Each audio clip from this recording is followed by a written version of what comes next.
Fala pessoal, como vocês estão? Aqui é o professor Gustavo Schwarzalup e hoje a gente vai trabalhar o homicídio e suas formas. Vamos iniciar destrinchando o tipo penal. Quando a gente vê o crime de homicídio, ele está previsto no artigo 121 do Código Penal. E de pronto a gente já observa o núcleo do tipo penal, que é o verbo matar. A partir daí a gente já vai extrair alguns conceitos importantes. O primeiro deles é que matar, o próprio dicionário nos coloca que matar é tirar a vida. Então, para ocorrer um crime de homicídio, há necessidade de que a pessoa que for vítima esteja viva. E aí a gente já percebe uma forma de crime impossível, que é pela impropriedade absoluta do objeto. O que é isso? Um indivíduo que tenta tirar a vida de alguém que não tem vida, há um crime impossível. É o exemplo do indivíduo que atira contra um cadáver. Aqui nós temos o crime impossível que afasta o dolo, ele pode responder por outro crime, mas ele não vai responder por homicídio. E temos também a possibilidade do crime impossível por ineficácia absoluta do meio.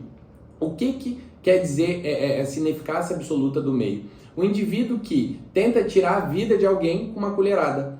É impossível se consumar o crime de homicídio, é impossível ele conseguir tirar a vida de alguma pessoa com colherada. Nesse caso específico, da mesma forma, também vai ser impossível a consumação do crime e o crime de homicídio é afastado. É óbvio que ele pode responder por lesão corporal leve, por via de fato, por qualquer outra conduta, mas por homicídio ele não vai responder.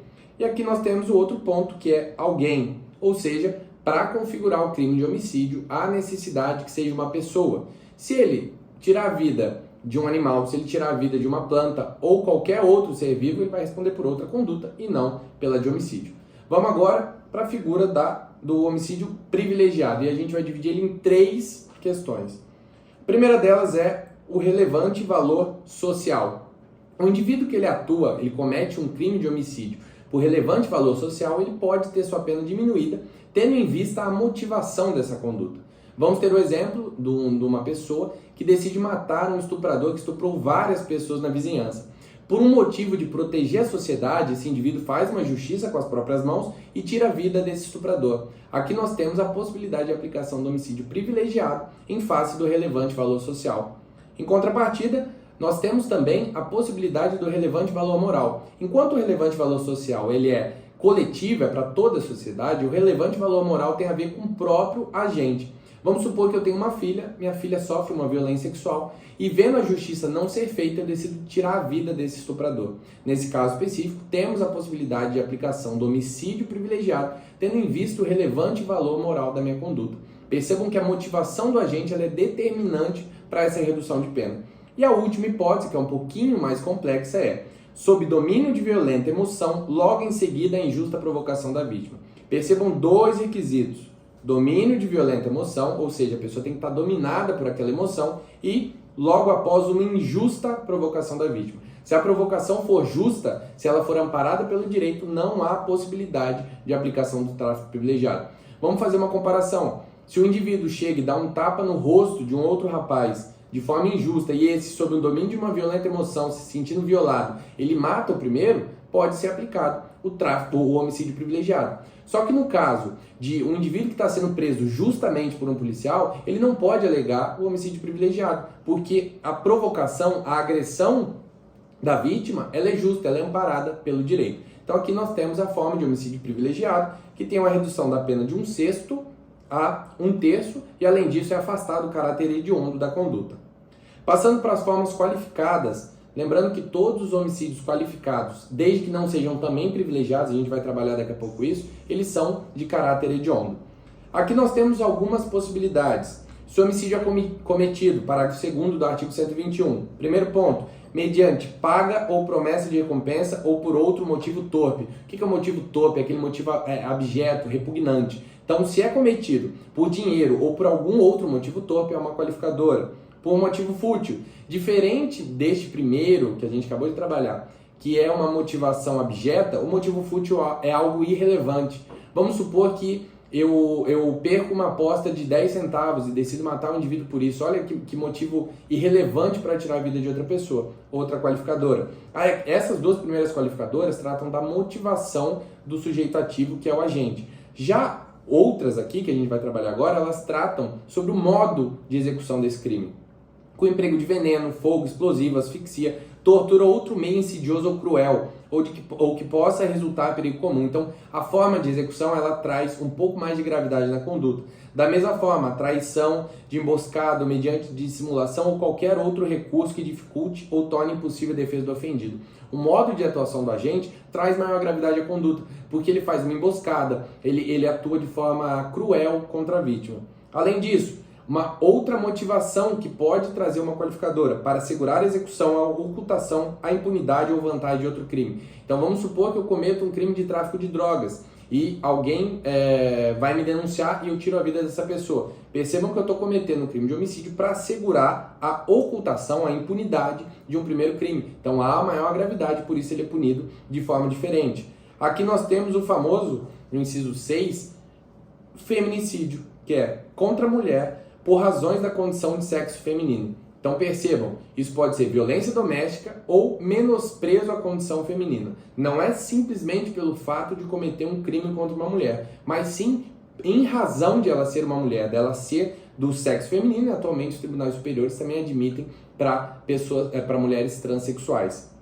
Passando aqui para o inciso 7, é uma inovação que a gente tem, que é contra a autoridade ou agente descrito em alguns artigos da Constituição, integrantes do sistema prisional da Força Nacional e os consanguíneos ali, os parentes. Por que isso? Mostra do agente maior desprezo ainda pela legislação, porque ele comete um crime contra um agente de força pública ou contra um familiar, e aqui a gente percebe, no exercício da função ou em decorrência dela, ou seja, um indivíduo, um traficante conhecido, decide matar um policial que está o investigando, ou matar o familiar, a mãe e irmã. Percebam que há maior gravidade na conduta dele, pois ele, além de desprezar a condição de agente público, ele o faz desrespeitando qualquer hierarquia e qualquer respeito ao poder público. Além disso, nós temos o inciso 8, com emprego de arma de fogo de uso restrito ou proibido. E aí, no futuro, a gente trabalha esses dois conceitos de arma de fogo de uso restrito ou proibido, mas já de antemão, não são aquelas de uso permitido, elas têm um pouquinho mais de gravidade em razão disso. E o homicídio contra menor de 14 anos, no inciso 9. A qualificadora, ela modifica o limite, o mínimo e o máximo legal. Então, isso que difere a qualificadora do homicídio simples, que é aquele previsto no caput do artigo 121. Aqui nós temos também o homicídio culposo, e aí percebam, tudo que a gente tratou até agora é na forma dolosa, que é quando o agente ele tem a intenção de cometer o crime ou ele assume o risco. O homicídio culposo, diferente, ele é por uma falta de dever de cuidado, seja por negligência, imperícia ou imprudência.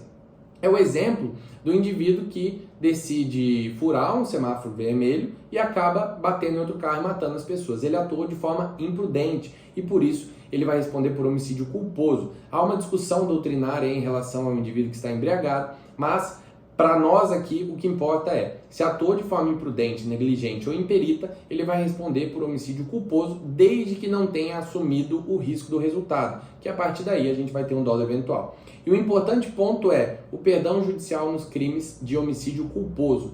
Quando o direito penal ele quer a mínima intervenção. Então, quando uma conduta criminosa ela traz tamanho impacto para o sujeito ativo, para o agente, que não é necessário uma sanção penal, o direito penal ele atua no seguinte sentido: perdoar judicialmente o infrator. Exemplo, eu, com um filho, estou dirigindo meu veículo, furo um semáforo vermelho, bato em outro carro, apenas o meu filho morre. Percebam que a gravidade da conduta, o resultado da conduta já me afetou de sobremaneira. Para o resto da minha vida eu vou ter essa consequência de uma conduta culposa da minha parte. Então, nesses casos, o juiz pode aplicar o perdão judicial, que vai acarretar que não exista nenhum tipo de punição ao agente. Agora, para a gente finalizar, uma questão controvertida que é homicídio qualificado privilegiado. O que é o homicídio qualificado privilegiado? Lembra que quando eu falei de qualificadoras, eu falei que existem as de ordem objetiva, que é o modo de execução, e as de ordem subjetiva, que trata em relação à motivação do crime? O privilégio previsto, que é uma causa de diminuição ali no parágrafo 1º do artigo 121, ele trata da motivação da conduta, relevante valor social, relevante valor moral ou sob domínio de violenta emoção após a injusta provocação da vítima.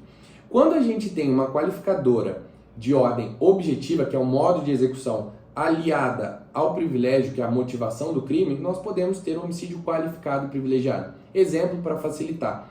Novamente, minha filha foi violentada sexualmente. O estuprador ele não responde por esse crime, ele não é punido, eu decido tomar as rédeas da situação e resolver com as minhas próprias mãos.